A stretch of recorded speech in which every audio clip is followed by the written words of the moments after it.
Bonjour. Alors vous vous questionnez sans doute sur une relation toxique que vous pouvez avoir avec votre conjoint, votre parent ou votre patron. Vous oscillez entre l'idée que cette personne abuse de vous, à moins qu'elle n'ait finalement raison à votre sujet. Toute la difficulté est bien de déterminer si oui ou non vous êtes dans une relation toxique, si vous êtes sous l'emprise d'une personne manipulatrice. Je suis Sandrine Bellemont, je suis docteure en psychologie. Vous avez entendu parler du pervers narcissique, bien sûr. Le pervers narcissique correspond à un profil bien particulier.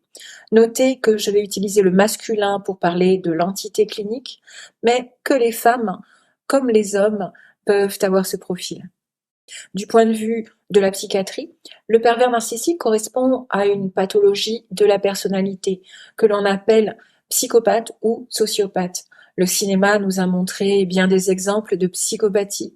Tout le monde connaît le terrifiant Hannibal Lecter dans Le silence des agneaux ou la série You, mais sachez que les psychopathes ou sociopathes ne sont pas tous des serial killers diaboliques, comme au cinéma, loin de là. Mais du côté des manipulateurs narcissiques, on a aussi de beaux exemples au cinéma, hein, Les liaisons dangereuses par exemple, Les nuits avec mon ennemi aussi avec Julia Roberts, ou la série House of Cards. En 1933, le psychiatre allemand Emil Kraepelin définit la psychopathie à travers plusieurs caractéristiques.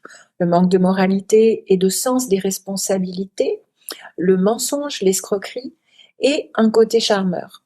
Un peu plus tard, le profil se précise avec l'idée d'un masque de moralité, un détachement émotionnel, une tendance à manipuler autrui et à se montrer charmeur.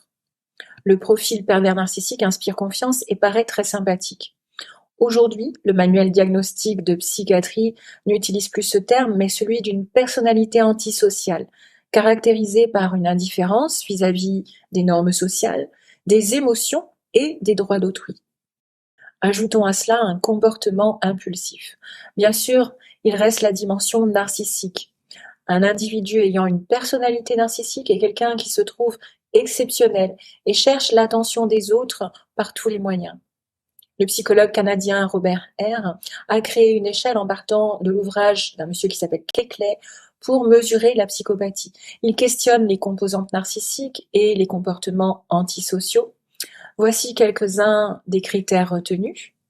Loquacité et charme superficiel, surestimation de soi, besoin de stimulation et tendance à s'ennuyer, tendance au mensonge pathologique, duperie et manipulation, absence de remords et de culpabilité, affect superficiel, insensibilité, manque d'empathie, tendance au parasitisme, c'est-à-dire une tendance à vivre prospère aux dépens d'autrui, faible maîtrise de soi, incapacité de planifier à long terme et de façon réaliste, impulsivité, irresponsabilité, incapacité d'assumer la responsabilité de ses faits et de ses gestes.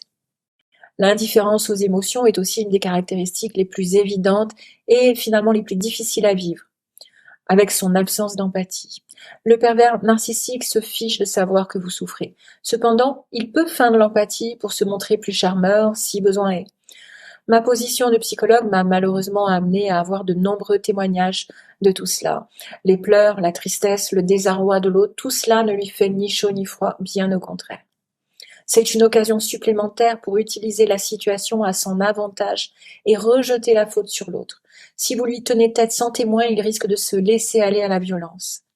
Le monde du travail est un terrain idéal pour les pervers narcissiques et vous en avez peut-être déjà croisé.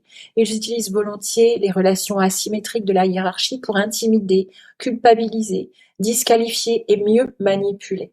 Puisqu'ils n'ont ni éthique, ni sentiment de justice, ni empathie, ils ne culpabilisent jamais. Tout est toujours de la faute de l'autre. Ils passent facilement de la séduction à la colère, de l'enthousiasme à l'indifférence. Ils soufflent le chaud et le froid afin de déstabiliser l'autre. Ne pas savoir à quoi s'attendre, douter en permanence, voilà ce qui met quelqu'un sous l'emprise de l'autre. Sans certitude, il est difficile de prendre la décision de s'éloigner du pervers narcissique. Rien ne se fait jamais ouvertement. Tout est beaucoup plus subtil. Il n'y a pas d'attaque directe, mais plutôt des sous-entendus.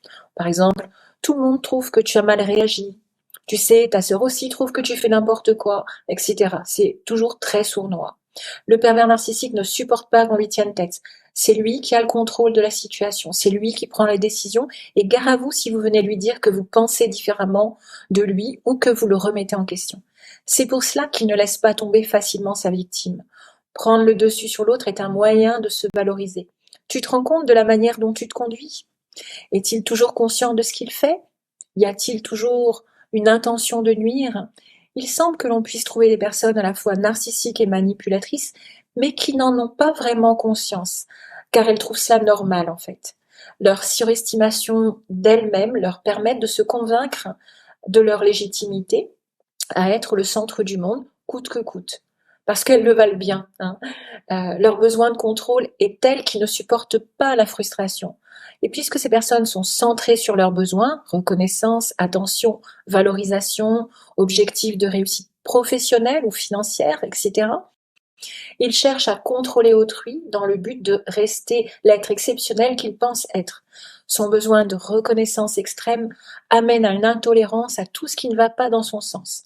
Exemple, le couple visite un musée en vacances, son conjoint lui fait une véritable crise de colère, puis passe 48 heures à critiquer sa compagne, à lui démontrer qu'elle était vraiment une grande malade, qu'elle devait consulter juste parce qu'elle avait osé lui dire qu'elle avait fait le tour du musée et qu'elle l'attendait dans le hall. Ce sont des petites choses banales qui font que la personne sous emprise se demande si l'autre n'a pas raison, si cela a de l'importance.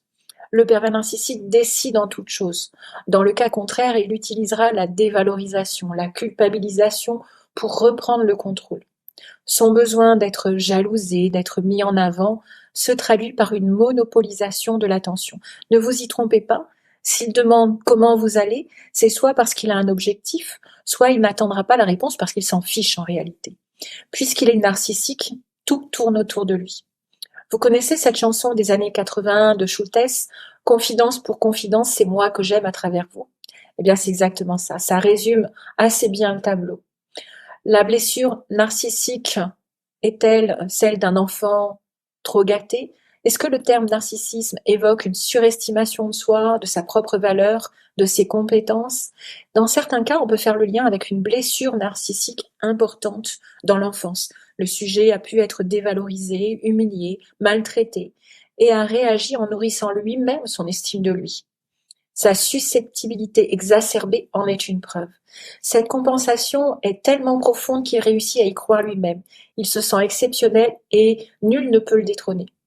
Il s'est tellement protégé de ses émotions pour ne pas souffrir qu'il les a toutes rejetées. En même temps, il se conduit vraiment comme un enfant trop gâté qui ne supporte pas la frustration et l'opposition et qui est dans la toute-puissance. Je reste persuadée qu'il y a des niveaux de sévérité de ce trouble, si on reste dans l'idée d'un trouble de la personnalité. Il y a encore beaucoup à dire là-dessus. Les pervers narcissiques sont-ils tous d'une intelligence remarquable? Est-ce que certaines personnes seraient des proies plus faciles que d'autres? À quel moment débute la manipulation? Et quelle est la frontière entre l'individualisme et le narcissisme? Ce sont des sujets, des questions qui m'intéressent beaucoup. Est-ce que vous, ce sont des sujets, des questions qui vous intéressent, qui vous interpellent? Surtout, faites-moi part de vos commentaires. Et puis, peut-être que si cela vous intéresse, je vous proposerai prochainement une séance d'hypnose pour travailler un peu sur ce thème. Alors, j'attends vos retours. À bientôt.